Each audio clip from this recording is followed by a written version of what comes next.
Assalamualaikum warahmatullahi wabarakatuh. Kali ini kita kaji mengenai karakter produk hukum. Bahwa hukum itu dibuat dalam konteks negara hukum ya. Dalam konteks negara hukum itu bahwa hukum itu dibuat. Siapa yang membuat? Ada pembuat hukum memang. Artinya nanti kita kaji dalam hal pembentukan peraturan perundang-undangan ya, bahwa satu negara itu pasti memiliki jenis peraturan perundang-undangan. Dan dari jenis peraturan perundang-undangan itu ada yang namanya penjenjangan norma.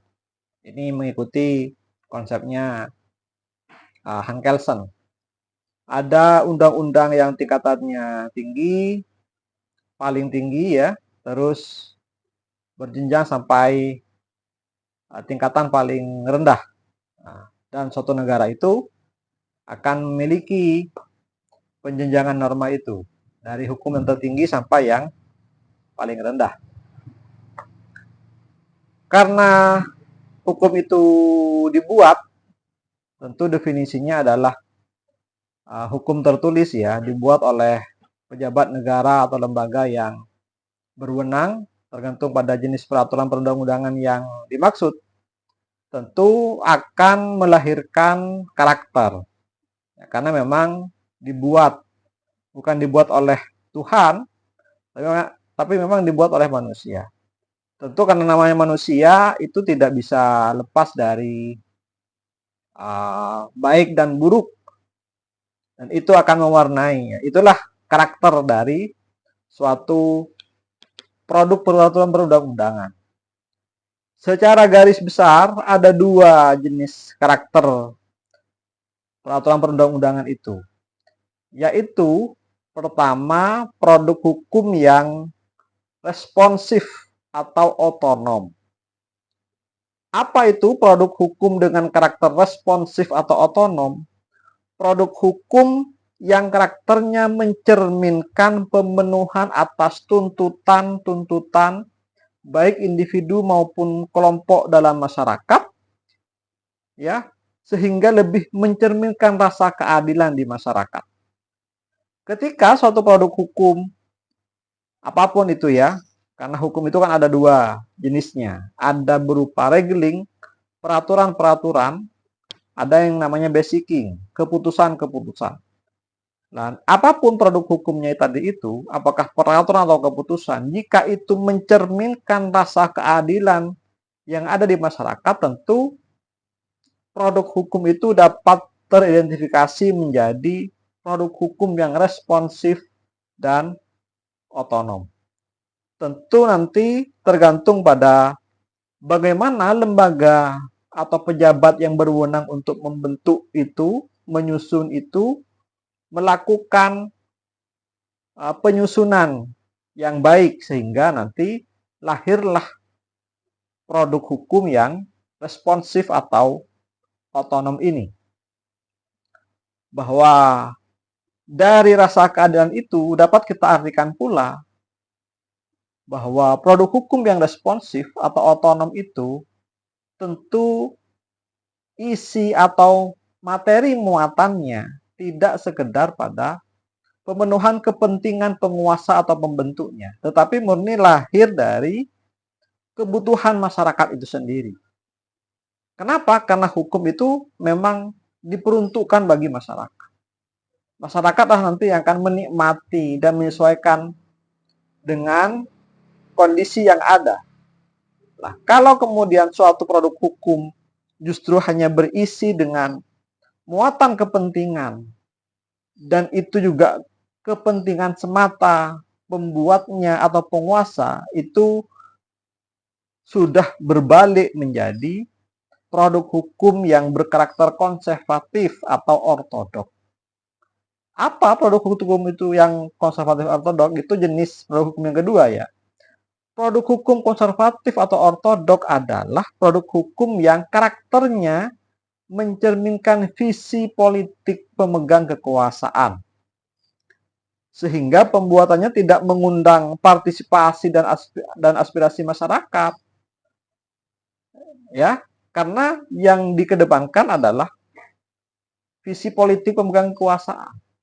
Kita tahu bahwa para penguasa itu punya kepentingan-kepentingan. Apakah di dalamnya ada kepentingan diri sendiri atau tidak, itu akan kelihatan nanti dari karakter hukum, produk hukum yang dibangun.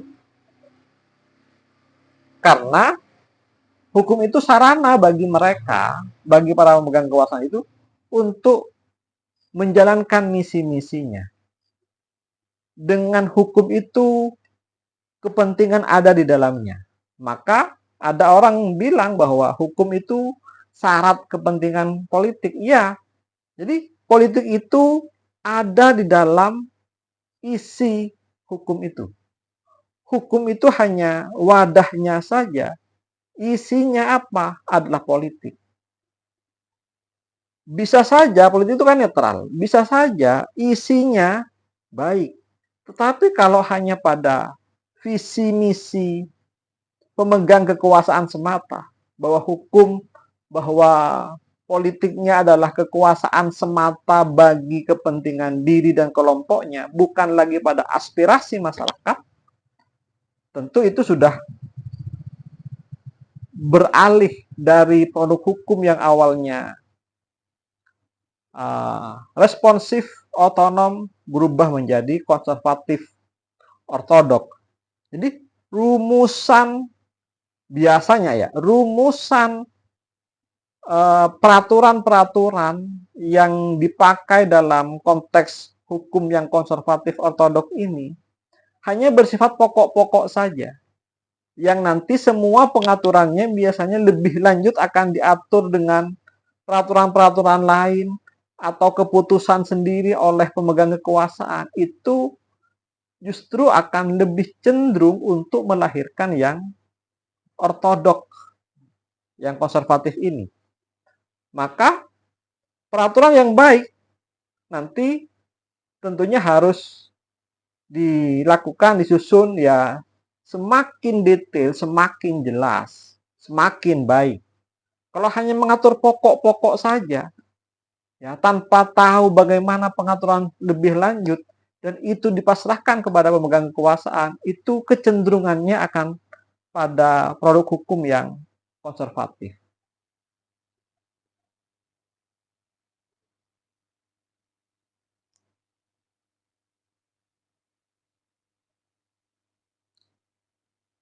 Dari dua karakter hukum tadi itu, apakah yang konservatif, ortodok, atau responsif, otonom, itu sesungguhnya merupakan hasil ya, atau dipengaruhi oleh suatu konfigurasi politik. Jadi kita harus terima bahwa hukum itu adalah produk politik benar. Karena hukum itu adalah hasil dari penyusunan kepentingan-kepentingan. Tali ulurnya kepentingan berada kemudian tercantum dalam isi hukum itu. Karena kalau tidak setuju, suatu muatan materi antar para pembentuknya tidak lahir hukum itu. Kalau kita kembali pada pembentukan undang-undang, bahwa undang-undang khususnya di Indonesia, bahwa undang-undang itu kan atas persetujuan bersama antara Presiden dan DPR. Artinya kepentingannya bertemu di situ. Presiden sebagai pemegang kekuasaan tertinggi dalam menjalankan pemerintahan dan DPR sebagai lembaga perwakilan rakyat bisa saja satu organisasi mewakili aspirasi masyarakat, satu sisi misalkan mewakili kepentingan-kepentingan penguasa saja, tetapi pada akhirnya harus bertemu. Ya, paradigma-paradigma itu harus bertemu dan pertemuan itu akan melahirkan keputusan. Entah keputusan apa yang akan dihasilkan. Lah, keputusan itu adalah produk politik yang akan kemudian terumuskan dalam pasal-pasal, bagian-bagian, ayat per ayat dalam peraturan perundang-undangan. Nah, karakter produk hukum itu dipengaruhi oleh namanya konfigurasi politik. Konfigurasi politik itu ada dua macam juga. Ya. yaitu konfigurasi politik demokratis dan konfigurasi politik otoriter. Konfigurasi politik demokratis biasanya akan melahirkan produk hukum yang responsif otonom. Konfigurasi politik otoriter akan melahirkan produk hukum ortodok dan konservatif. Apa konfigurasi politik demokratis? Konfigurasi politik demokratis adalah konfigurasi yang membuka peluang bagi berperannya potensi rakyat secara maksimal. Artinya, rakyat betul-betul digunakan sebagai alat untuk menyusun, membuka, merumuskan aspirasi dalam menyusun kepentingan-kepentingan itu yang turut aktif dalam menentukan kebijakan negara. Kalau rakyat itu aktif dalam menyusun kebijakan negara, nanti bagaimana kemudian ruang-ruangnya bagi rakyat sehingga rakyat itu dapat dikatakan aktif berperan. Ya, maka itu namanya konfigurasi politik demokratis. Bahwa perumusannya nanti secara demokratis itu tentu bagaimana fungsi Dewan Perwakilan Rakyat dapat berjalan dengan baik. Bagaimana juga pada ruang pengisian jabatan publik ada partai politik sebagai penggeraknya. Berperan apa tidak? Kalau kemudian lembaga perwakilan rakyat, partai politik dan pers kemudian, ya, jadi 3 unsur dalam membangun sistem politik yang demokratis, ya, kekuasaan legislatif berjalan dengan baik, terus pers diberi kebebasan, tentu partai politik lebih diberi kebebasan untuk terbentuknya, maka itu akan melahirkan konfigurasi politik yang demokratis. Dan yang kedua, ada konfigurasi politik otoriter.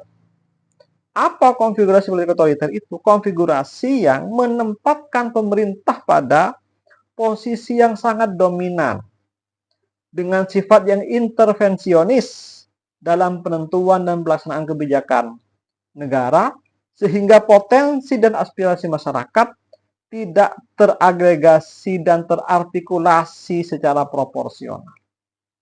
Itulah kemudian, makanya kemudian dalam karakter produk hukum yang ortodok konservatif, kalau kemudian potensi atau aspirasi masyarakat lebih kecil dari posisi pemerintah atau penguasa lebih dominan, mendominasi kepentingan-kepentingan atau bahwa pengambilan keputusan lebih cenderung berasal dari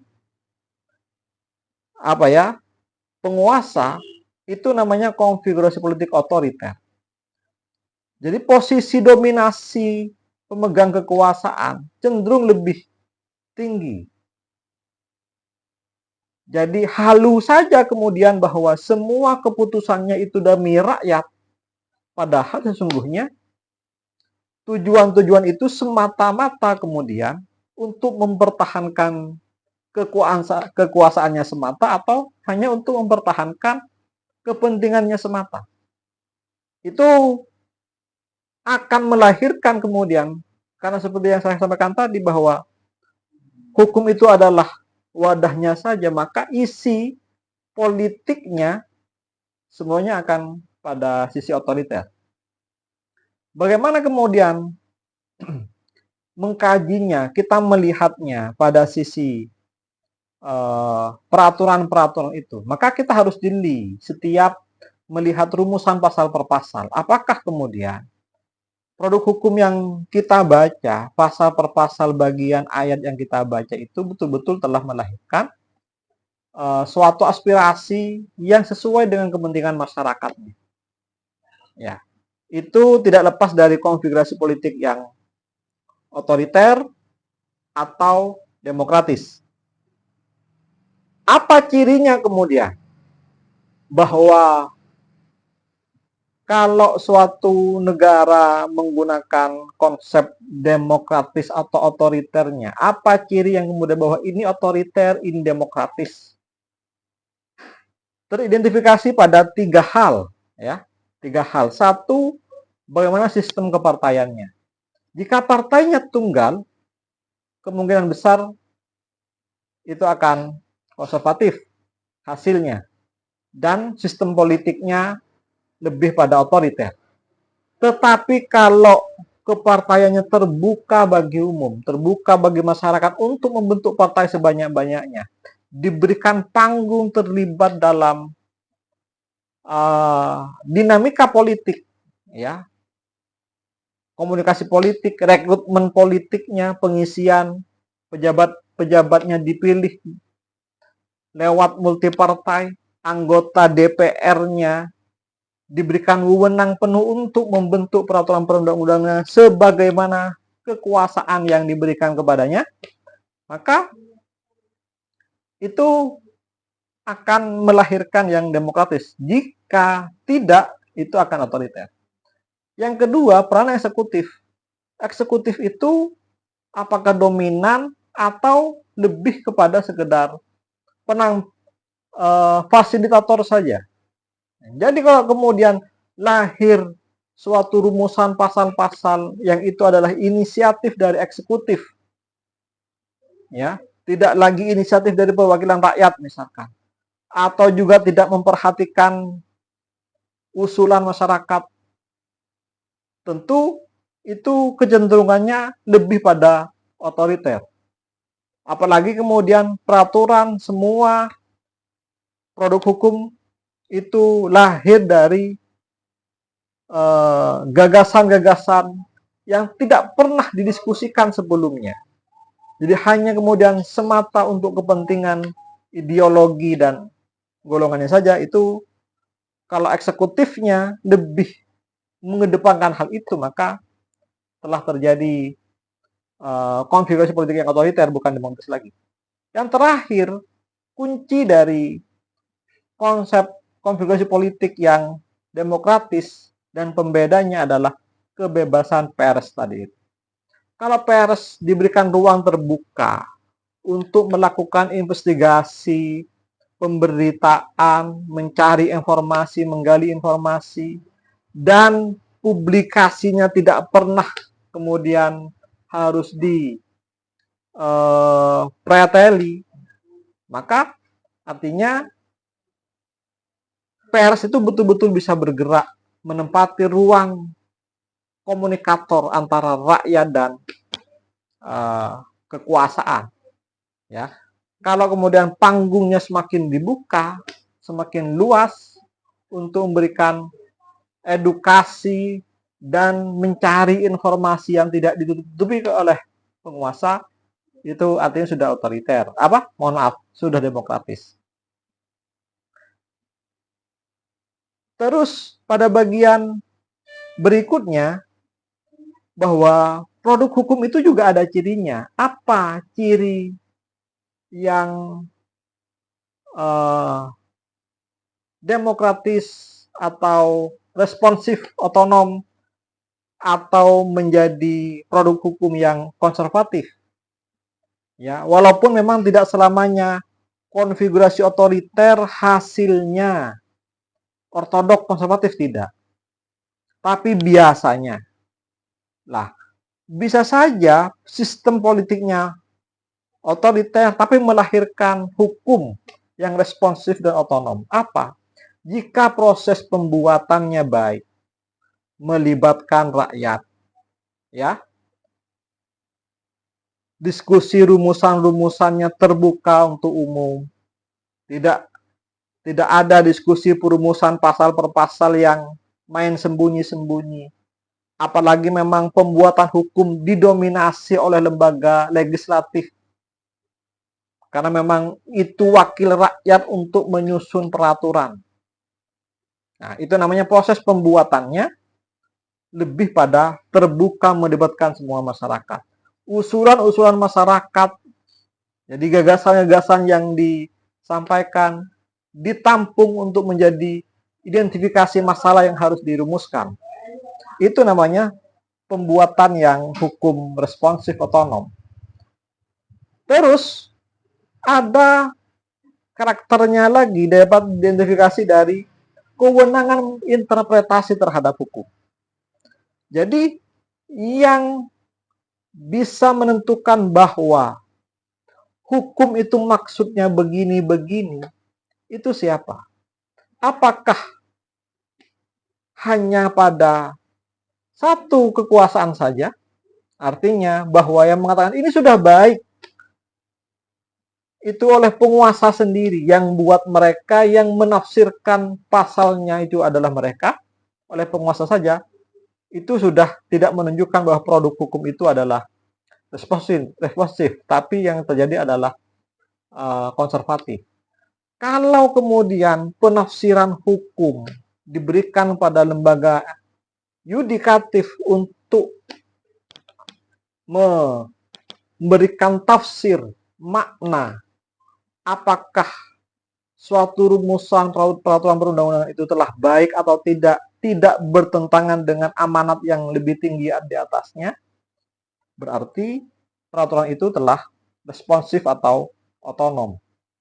Kita bisa lihat dalam konstitusi, dalam peraturan perundang-undangan di semua negara, ada nggak suatu lembaga yang diberi wewenang oleh negara untuk menafsirkan hukum? Kalau di Indonesia ada, yaitu Mahkamah Agung dan Mahkamah Konstitusi. Bahwa dua lembaga negara ini diberi wewenang untuk menafsirkan. Artinya nanti dia bisa menguji produk ini batal, tidak bertentangan, dan semacam. Jadi tidak ada kemudian produk hukum karena tadi itu hukum itu dilahirkan karena kepentingan-kepentingan. Apakah kemudian rumusannya betul-betul baik atau tidak, itu harus bisa ditafsirkan. Tidak hanya kemudian selesai dibuat, selesai harus dilaksanakan. Enggak, kita harus uji dulu. Lah, lembaga pengujian menafsirkan peraturan-peraturan itu tersedia apa tidak? Nah, kalau kemudian ada suatu lembaga negara yang memiliki kewenangan untuk menafsirkan hukum itu, maka negara itu sudah menyusun kerangka produk hukum yang akan melahirkan hukum yang responsif atau otonom. Ya, itu inti dari karakter produk hukum. Konfigurasi politik mempengaruhi terhadap suatu produk hukum dilahirkan atas kepentingan-kepentingan yang juga tidak lepas dari konfigurasi politik. Mari kita baca setiap peraturan-peraturan yang dibuat oleh penguasa. Nanti kita analisis apakah karakternya responsif atau konservatif. Semoga bermanfaat.